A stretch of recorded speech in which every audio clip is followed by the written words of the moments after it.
Hey guys, welcome to the G&J Podcast, episode number 2. What's I'm up? Michael Mayers, Ja Juice. with me as usual, and today we have a special guest, Hey, Richard Marshall. hey, What's up, man? How you doing? I'm excited to be on. I've been a fan of your one episode. You know what I mean? To come on and really be a part of this. Thank you guys for the opportunity. I'm glad to have you, man. Hell yeah. It's All nice to bring in new people, for sure. And you're joining us on quite the historic day. Yeah. We're in Toronto, and I just gotta say, the Raptors have made the finals. Let's go!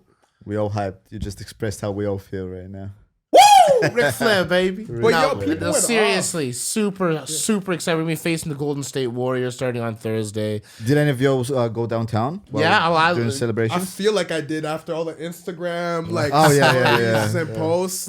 I went out right afterwards. I watched the game here with a few people, and then I basically booted them all out so I could go meet my other friend because they were out drinking. Right. And I was like, I'm just gonna go join Marissa and see what's going on. Was it packed outside? Pardon? Was it packed wherever you went to drink? Oh man, it got bad. By the time I got down, because we went to the King in Portland. Okay. Oh man, all the young professionals and everything there, and it's it was just crazy. I mean, it was so hard to drive anywhere. It was insane. I mean, the city was a buzz. I was on my balcony, and there were people right here in my in between the buildings here, just screaming. Oh, hell yeah. Right I heard after some we fireworks won. too. Fireworks, everything. The crowd was going crazy. Obviously, it went viral, guys. If you haven't seen it already, we'll probably throw up a link or something like that. On Instagram, there was that compilation of all the things that was going on in the city at this time, and the bus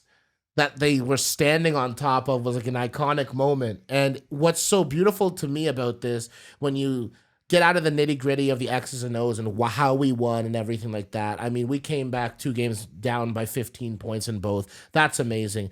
What I want to focus on is the socio-cultural type of interaction that it's having with Toronto and what it's demonstrating for the world of what Toronto really is all about. Would you agree that probably started many years ago with Vince Carter, and now that's only that was the first step, and now we're taking it to the second, third step? From a basketball perspective, of course. On the and story cultural, arc, like you said, it definitely affects the whole culture of the city. they thought right? that it couldn't Toronto couldn't be a basketball city. Well, the contrary.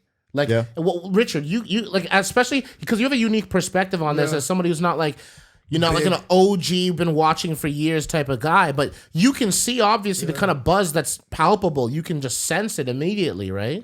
Definitely. I think even when you use that Vince Carter reference, even though I'm not an avid sports watcher, still, you know how Instagram curates your feed to things that you like. The fact that I still get exposed to sports culture in the city is amazing and a testament to how strongly people within the city love the Raptors, love this sport. I think the one thing was I saw a comparison video with Vince Carter, I think in 2001, if I'm not mistaken, to Kawhi now in terms of the buzzer beat and how he missed and Kawhi got and it. he hit it against the same team. It's crazy. So I think there's a lot of redeemable qualities to basketball as a whole. I think for me, I'm starting to become a fan of the story that a lot of these people have. 100%. I'm starting to become more in tune with a lot of their background histories. Like even Stephen Curry, you know what I mean? I know that he was seen as an outcast, you know? Again, I'm not going to go into depth because I'm not going to act like I know his history. But I do know that he didn't go to the best of universities. Right. Yeah, initially, I think it was Duke or... No, Duke's one of the better ones. He was at, I believe, Davidson or something like that. It was you wouldn't even... It's just a school you would shrug your shoulder at, right? But yeah, I understand what you're saying, though, there. And I like... And taking it back to Toronto, the way that the city has reacted, I think it's... Because the last time we were in any major sport final was 93, the back end of the 92-93 back-to-back World Series that Toronto Blue Jays won. Now, I was just 6 months old when I was watching that on my dad's lap. like that October of when the year I was born, we won the second of the back-to-back championships. I feel like sport always kind of had this kind of effect on me, like lasting in a way. It was weird.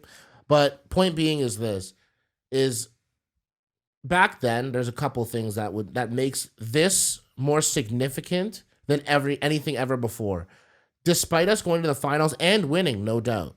A walk-off in 92, and then we won in 93 as well. Might have been vice versa, but forgive me if I'm wrong. Point being is this. In Toronto, from a global standpoint, in terms of globalizing the city, globalizing who we are, identity, because if you look at what happened with the Warriors, the world knows who they are because of this dynasty. The thing that makes Toronto unique is Toronto's distribution territory is literally all of Canada. So because you have the whole nation behind because you're the only sports franchise in that given sport, it makes it Canada's team, despite it being in Toronto. Wow, yeah. And when you think about it from a global standpoint, this is going to put the city on the map, especially if we went and won. It's a completely different story altogether in terms of what this can do for the city and what Kawhi has done to put us in this position. Because on top of the difference from the 90s, my main thing is social media and the access to information and how fast and rapidly that it spreads. It's such a difference having that kind of clout now than it is back then. I mean, trust me, man, it's everywhere. Like, I hit up some of my buddies back from Bulgaria, and they were like, yo, like, they know they're watching the Raptors, you know? They're aware of this shit. So we're going global with it. There's no doubt about it. Like, it brings a lot of attention. I think I watched like some old interview. Drake was kind of saying how all this is kind of bringing attention to the city, and like a lot of celebrities and a lot of people that never would come out to work here are now coming because we're seeing. It makes it a destination. Exactly. And also just because of like even now in 2019, it's developed so much that it's like people call it the best kept secret, right? It is the best kept secret. It is. It's like a mini New York, but like you get a lot of the benefits you would get like we're from the a place fourth like New York. largest city in North America. Like there's a reason. It's like you said, it's the best kept secret from the world. Like Toronto is a world class city that doesn't get world class recognition. You don't hear Toronto. Well, Toronto's starting to get talked about a little bit more in those conversations. But when you're listing LA, New York, Paris, Right. you're just naming places off. Toronto should be one of those places, right in between Tokyo, right in between these different.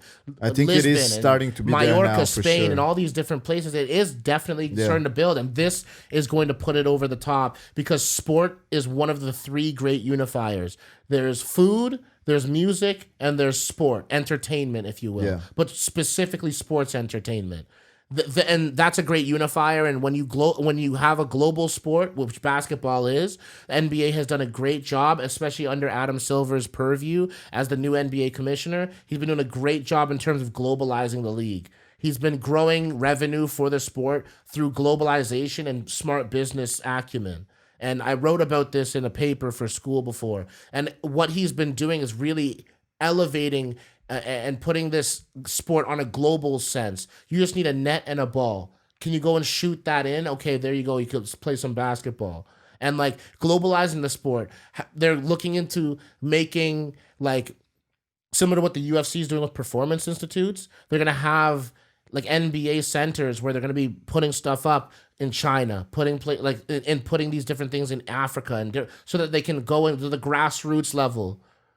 And find people like Siakam. And exactly. freaking, Where Ezra Adesanya whatever. says, I'm the runt of Yeah, the group. This is how you go and find the people that are going to be beasts, right? People that Mother don't necessarily Africa. have access to, that The path. same equal opportunity Exactly. and equitable change Yeah. will result from economic investment. You have to invest to get something out. And when we invest in those grassroots, lesser developed areas, and you offer them the resources that we have, not saying that we are better, but we are also offering an alternative. And you know what I'm saying? I think it's really important when integrating into culture, not to come to take over, but to come be part of the cultural mosaic. That's what Toronto is. Really, the fabric of it is interwoven between many different nationalities all coming together. And I love that, this sport is really getting the world to take in who we are and what we're all about here. It's a very exciting time. No, it's great, man.